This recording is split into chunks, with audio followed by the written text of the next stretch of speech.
देखिए, जो सभापति या लोकसभा अध्यक्ष, ये एक कॉन्स्टिट्यूशन मतलब ये पोस्ट है, संवैधानिक पद है ये, और एक सम्मानित पद है। संसद का जो अध्यक्ष होता है, लोकसभा का हो या राज्यसभा का सभापति बोलते हैं, ये सम्मानजनक होता है। लेकिन ऐसी नौबत आई क्यों? ऐसी नौबत आई क्यों?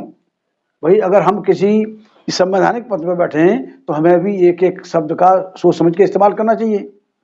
नेताओं की तो मिमिक्री होती रही है, लालू यादव की कहाँ नहीं हुई है? लालू यादव ने किसकी मिमिक्री नहीं की? तमाम जो कवि सम्मेलनों में भी इनकी नेताओं की मिमिक्री होती है। तो अगर वहाँ धनखड़ साहब की मिमिक्री हुई है तो धनखड़ साहब को कोई मतलब सोच समझ के कोई फैसले लेने चाहिए थे।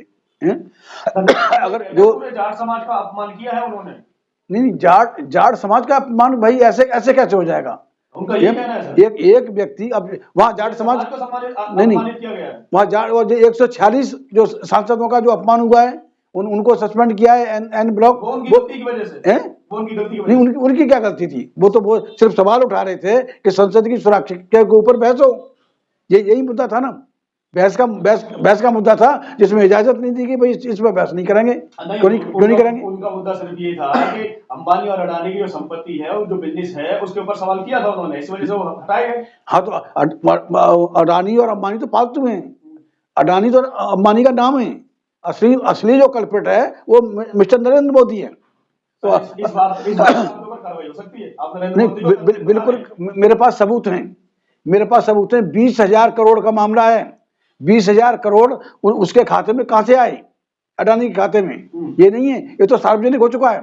इतनी बेईमानी, खुली बेईमानी हो रही है, तो आप उसको क्या करेंगे? नहीं लगता मोदी जी के खिलाफ इस तरीके की बातें करना? अरे, मोदी एक पब्लिक सर्वेंट है। मोदी सर्वे सर्वा नहीं है, मोदी राजा नहीं है। मोदी प्राइम मिनिस्टर है, और प्राइम मिनिस्टर जवाबदेह होता है। कोई भी पब्लिक सर्वेंट पब्लिक के लिए जवाबदेह होता है। डेमोक्रेसी है, पीपल्स डेमोक्रेसी है इंडिया में। तो मोदी कोई एट पार नहीं है कि मोदी के ऊपर सवाल नहीं हो सकता। क्यों नहीं होगा? अगर तुम पूरे देश का सत्यानाश कर रहे हो, देश की सारी प्रॉपर्टी 2 लोगों के नाम कर रहे हैं, इतने सारे संगठन हैं, कोई भी बोलने को तैयार नहीं है। बेईमान है। लोग बोल रहे हैं, कुछ दबी जबान में बोल रहे हैं, कुछ वैसे बोल रहे हैं, लेकिन लोग बेईमान लोग हैं। बेईमान तो बेईमान लड़ता कहाँ है? तो ये जो 146 जो निलंबित किए गए सांसद, वो क्या बेईमान है क्या? नहीं, 146 की मैं नहीं बात कर रहा। 146 का तो मैं मतलब नाम तो सिर्फ इतना ही पढ़ाया कि 146 को निलंबित किया गया। क्यों निलंबित किया गया? क्या अडानी अंबानी के ऊपर सवाल नहीं हो सकता है? और अगर देश की इकोनॉमी का सवाल है, देश की इकोनॉमी दो घरानों को सौंपी जा रही है, तो सवाल नहीं होना चाहिए क्या? क्या देश की जनता नहीं जानना चाहती कि भाई जाटों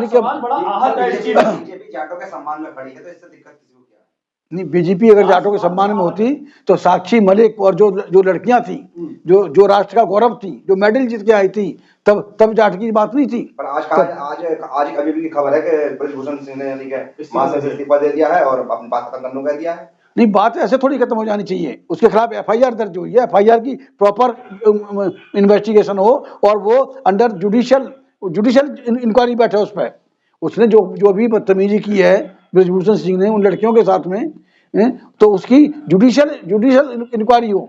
जाट समाज इस समय जगह जगह अपना धरना प्रदर्शन कर रहा है और राहुल गांधी के खिलाफ में बुलंद आवाज कर रहा है कि उन्हें वापिस। भाई, ये पॉलिटिकल वेंडेटा है। ये पॉलिटिकल वेंडेटा है। मैं राहुल का पक्ष नहीं ले रहा हूँ, लेकिन जब लड़कियां जो गोल्ड मेडल लेके आई थी, जीत के लेके आई थी, और वो महीनों यहाँ पड़ी रही, उनको पुलिस ने मारा भी, और क्या नहीं हुआ आपने, तब बीजेपी कहाँ सोई हुई थी? तब बीजेपी को जाट नजर नहीं आ रही थी, उन लड़कियों को जाट नजर नहीं आ रही थी। ये भी जाता है कि इतने समय के बाद उन्होंने क्यों आवाज उठाई? तभी आवाज क्यों उठाई जब उनके साथ ये सब हो रहा था? नहीं, वो सब उठा था। बहुत सारी बात होती है। दबंग लोगों के खिलाफ आवाज उठाना इतना आसान नहीं होता। कितने रोज सैकड़ों बलात्कार होते हैं, वो रिपोर्ट भी नहीं होते थानों में। जो रिपोर्टेड क्राइम है वो अलग है, वो तो मुश्किल से 10% रिपोर्ट होते हैं। तो कौन हिम्मत करेगा जो सर्वे सर्वा हो, और जो पूरा जिसने एम्पायर खड़ा किया हो, बहुत बड़ा मतलब ये समझो माफिया हो, उसके खिलाफ आवाज उठाना तो मतलब अपने आप को मौत की दावत देना होता है। लेकिन मैं तो उन लड़कियों की फिर भी शाबाशी दूंगा कि वो लड़कियां आई, डटी रही, महीनों डटी रही, लेकिन इस गवर्नमेंट में, मोदी गवर्नमेंट की आंखों में शर्म नहीं आई। तब उनकी जाट समझता नहीं जागी। वो लड़कियां जाट नहीं थी, हैं?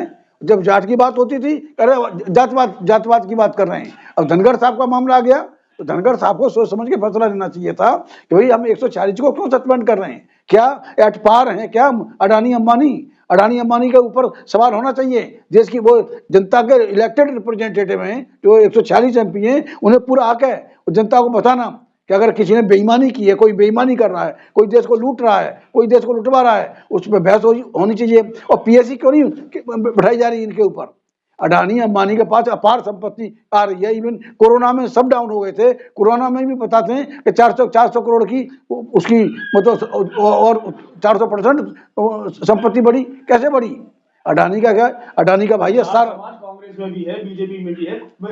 बीजेपी वाले तो बात कर रहे हैं कि जाट समाज के ऊपर जो है एकदम अभद्र टिप्पणी की गई है, मगर कांग्रेस की तरफ से कोई प्रतिक्रिया नहीं, वो तो देखिए उस एक्शन का रिएक्शन है। जो भी टिप्पणी है, मैं नहीं जानता टिप्पणी क्या है क्या नहीं है, जो एक्शन है, तुम 146 को एन ब्लॉक सस्पेंड कर दोगे तो ये तो एक्शन का रिएक्शन है। वो वहां जाट की बात नहीं है, वो सभापति की बात है, ऑनरेबल चेयर है, ऑनरेबल चेयर को सम्मान करना चाहिए। तो मैं ये नहीं कह रहा कि उन्होंने जो भी किया ठीक है, I am not justifying them, लेकिन जब आदमी है गुस्सा कहीं ना कहीं तो निकालेगा, क्या करेगा। तो भाई 146 को सस्पेंड करने से पहले सभापति महोदय को या लोकसभा अध्यक्ष को सोचना चाहिए, 1000 बार सोचना चाहिए। जाट समाज आखिर किस ओर जाए, क्या करेंगे? राज्यसभा को कि जो जाट समाज किस ओर जाए इस समय, क्या सोच कर रहे हैं वो? नहीं, देखिए ये जाति का मामला नहीं है, ये जाति का मामला नहीं है, ये तो अध्यक्ष और पार्लियामेंटेरियन के बीच का मामला है। इसमें जाति की बात थी, उन लड़कियों का मामला था जाति का, जो जाट समाज से थी। और जाट समाज की मतलब पूरा उन्होंने जगह जगह प्रदर्शन किए, लेकिन इस मोदी ने सुनी नहीं। FIR दर्ज होने के बावजूद भी वो लीपापोती की गई, कोई कार्रवाई नहीं हुई। अब तो अब जाट समाज को क्या करना चाहिए सर? सवाल आखिर वही है। नहीं, जाट समाज को इस बीजेपी से अपना अलग पल्ला झाड़ लेना चाहिए, क्योंकि बीजेपी के नजर में जाट भी शूद्र है। जो जितने भी कामगार लोग हैं वो सारे शूद्र हैं। और वो राष्ट्रपति खुद जो इस समय धनखड़ साहब है, वो OBC वर्ग से आते हैं, जाट समाज से आते हैं। देखिए वहां पल्ला झाड़ने की बात देखिए, मैं फिर वही बात कर रहा हूँ, धनखड़ साहब हैं या कोई भी है, चाहे हमारी राष्ट्रपति महोदय हैं, तो वहां जाति की बात नहीं है, वो तो संवैधानिक पद है। और देखिए संविधान की पद की गरिमा को भी बरकरार रखना अध्यक्ष महोदय का, सभापति महोदय का काम था। अगर हमारी राष्ट्रपति महोदया भी अपने राष्ट्रपति पद की गरिमा से अलग हटके कोई काम कराएंगे तो कोई उसे भी कोई मतलब उस काम को भी कोई पसंद नहीं करेगा। यहाँ जाट की बात नहीं है, ये तो जाटों के, जब धनखड़ साहब की बात आई तो जाट लड़कियां जाट नहीं थी, लड़कियां तो इंसान भी नहीं थी। कोई रात में पुलिस से पिटवाया था उनको इसी मोदी गवर्नमेंट ने, अमित शाह की गवर्नमेंट ने। तो आप समझ सकते हैं ये जाति का मामला नहीं है, ये तो संवैधानिक पद के दुरुपयोग का मामला है। और उनको गुस्सा आया है, गुस्सा भी वाजिब हो सकता है। लेकिन ऐसा भी कहा जा रहा है कि जितने विपक्ष के सांसद हैं, 3 राज्य के, जो तीन राज्यों में भाजपा की जीत हुई, उसको लेकर के जो बुखलाए हुए हैं, इस वजह से वो ज्यादा बोलने की तो आजादी है, लेकिन वो लोग हल्ला मचा रहे थे, इस वजह से उस पर कार्रवाई हुई है। नहीं, हल्ला का नहीं मचता, हल्ला तो बराबर मचता है। रमेश बुधुड़ी को आज तक क्यों नहीं सस्पेंड किया गया? उसने तो अभद्र भाषा का इस्तेमाल किया, कटुआ तक बोला उनको, कुंवर दानिश अली मेंबर पार्लियामेंट को कटुआ भड़ुआ क्या क्या नहीं बोला। उसको तो आज तक सभापति महोदय ने उसको सस्पेंड नहीं किया, लोकसभा अध्यक्ष ने उसको सस्पेंड नहीं किया, वो सस्पेंड होना चाहिए था। लेकिन इनको ये तो देखिए, जो चोरी, ये डकैती हुआ है, ये तीन राज्यों में बीजेपी की सरकार बनी है, वो डकैती डाका डाला है बीजेपी ने, वोटों पर डाका डाला EVM के जरिए। और जब डाका पड़ेगा, लुटेगा कोई, लुटने वाला तो चिल्लाएगा और क्या करेगा। लेकिन विपक्ष के द्वारा कहा जा रहा है कि ये अघोषित आपातकालीन लागू हो चुका है, एक तरह से देखा जाए। बिल्कुल सही, आपातकालीन नहीं, ये आतंकवाद है, ये आतंकवाद है। State terrorism sponsored by BJP, backed by RSS की बैकिंग से बीजेपी सरकार का स्पॉन्सर्ड ये आतंकवाद है, खुला आतंकवाद है। चैलेंज है यहाँ की डेमोक्रेसी को, मोदी का और अमित शाह का, कर लो क्या करोगे। यानी कि आपका इशारा है कि जिस तरह से RSS बजरंग दल के जो कार्यकर्ता सड़कों पे करते हैं, भाजपा द्वारा जो है पार्लियामेंट के अंदर, ये तो मैं तो इसको मॉब लिंचिंग की कैटेगरी में करूंगा ना, कि 140 सांसदों की मॉब लिंचिंग हुई है, उनको एन ब्लॉक सस्पेंड करते हुए। सवाल संसद की गरिमा का था, उन्होंने सवाल पूछने का उनका हक है उनका, मेंबर पार्लियामेंट का सवाल पूछने का हक है। कोई जुल्म नहीं कर रहे थे, कोई कुछ नहीं कर रहे थे, ये तो भाई मिमिक्री वाली बात तो वो अलग है, जिसने की है वो जानो, उसको सजा दो, क्या करो, लेकिन 146 तो उसका हिस्सा नहीं है।